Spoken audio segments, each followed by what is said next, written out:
Hi అండి అందరికీ.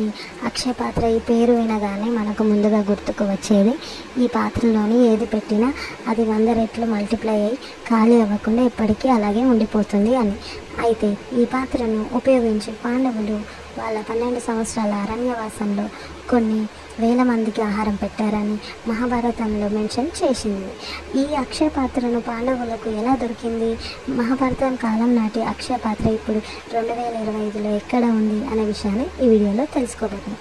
అక్షయ పాత్ర కథ చాలా ఇంట్రెస్టింగ్గా ఉంటుంది. అందుకే దీన్ని బేస్ చేసుకుని ఎన్నో సూపర్ హిట్ మూవీస్ తీశారు.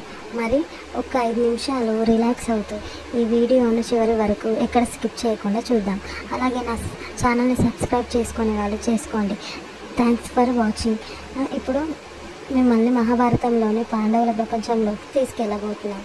శకుని పాచికల కారణంగా పాండవులు యుద్ధంలో ఓడిపోయారు. దాంతో కౌరవుల్లో పెద్దవాడైన దుర్యోధనుడు పాండవులకు 12 సంవత్సరాల అరణ్యవాసాన్ని, ఆ తర్వాత 1 సంవత్సరం అజ్ఞాతవాసాన్ని విధించాడు.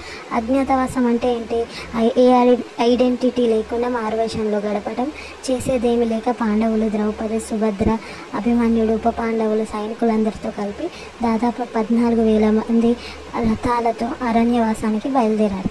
అయితే కౌరవుల పాలనలో ధర్మం లేని సామ్రాజ్యంలో మేము ఉండలేమని హస్తినాకు చెందిన 10,000 మంది బ్రాహ్మణులు మేము కూడా మీతో పాటు అరణ్యానికి వస్తామని బయలుదేరారు. అప్పుడు ధర్మరాజు, మీకు మాపై ఉన్న అభిమానాన్ని అర్థం చేసుకోగలను, కానీ మీరు మాతో పాటు వస్తే అస్త కష్టాలు పడతారో, వేర్లు కాడలు ఏరుకొని తినాల్సి వస్తుంది, కనుక మీరు ఇక్కడే ఉండండి అని నచ్చ చెప్తాడు. అయితే బ్రాహ్మణుడు, అన్యాయమైన పాలనలో మేము నివసించడం అసాధ్యమని, ఎంత కష్టమైనా మీతో పాటు వస్తామని, మా తిండి మేమే సంపాదించుకుంటామని ధర్మరాజుతో అంటాడు. ఎంత చెప్పినా వినకుండా అందరూ కలిసి అరణ్యానికి బయలుదేరుతారు. ఇక అరణ్యానికి వెళ్తున్నంతసేపు ధర్మరాజు ఆలోచన అంతా తనతో పాటు వస్తున్న వేల మందికి ఆహారాన్ని అడవిలో ఎలా ఏర్పాటు చేయాలా అనే విషయంపై ఆలోచిస్తూ ఉంటాయి. సౌనక మహర్షి ధర్మరాజు దగ్గరకు వచ్చి, ధర్మరాజా, ఈ భూమండలం మీద ఉన్న జీవకోటికి నీటిని ఇచ్చేవాడు సూర్యభగవానుడు. ఆయన్ని ప్రార్థించి ప్రసన్నం చేసుకోగలిగితే ఈ సమస్యకు పరిష్కారం దొరుకుతుందని చెప్పి ధర్మరాజుకు 108 సూర్యనామాలను అర్థంతో సహా ఉపదేశించి తన ప్రార్థనకు వీలైనంత తొందరగా మొదలుపెట్టమని చెప్తాడు. అరణ్యానికి చేరుకున్న మరుసటి రోజు ధర్మరాజు తెల్లవారుజామున లేచి నదిలో స్నానం చేసి నిష్ఠతో, అంతఃకర్మ శుద్ధితో సూర్యభగవానునికి పూజించడం మొదలు పెడతాడు. కొద్దిసేపటి తర్వాత సూర్యభగవానుడు ప్రత్యక్షమై ఒక రాగి పాత్రను ధర్మరాజుకి ఇచ్చి ఇలా అన్నాడు, ధర్మరాజు, ఈ 12 ఏళ్ల అరణ్యవాసంలో కూరగాయలను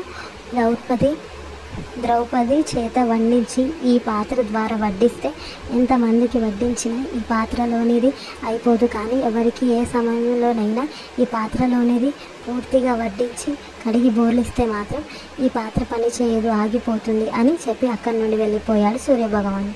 ఆ రోజు నుండి పాండవులకు వారితో పాటు వచ్చిన వేల మందికి అక్షయ పాత్ర ఏ లోటు లేకుండా ఆకలిని తీర్చింది. అయితే మహాభారత కాలం నాటి ఈ అక్షయ పాత్ర ఇప్పటికీ మన భారతదేశంలో ఉంటే ఎక్కడ ఉంది? ఇప్పుడు తెలుసుకుందాం. త్రేతాయుగంలో హనుమంతుడు, ద్వాపర యుగంలో భీమసేనుడు ఇద్దరు కూడా వాయుదేవుని అంశతో పుట్టిన వాళ్ళు అని మనకు తెలుసు. అయితే వాయుదేవుడి అంశతో కలియుగంలో పుట్టిన వారే మధ్వాచార్యులు.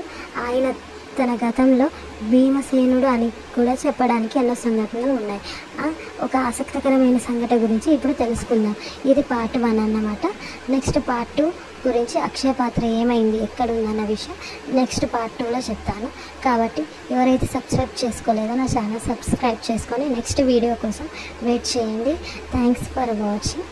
ఇంకా మీకు ఇలాంటి ఎన్నో ఇంట్రెస్టింగ్ వీడియోస్ నేను చేస్తాను, కాబట్టి నా ఛానల్ని సబ్స్క్రైబ్ చేసుకోండి. చివరి వరకు ఎక్కడ స్కిప్ చేయకుండా చూడండి. నెక్స్ట్ పార్ట్ నెక్స్ట్ వీడియోలో పోస్ట్ చేస్తాను. Thank you.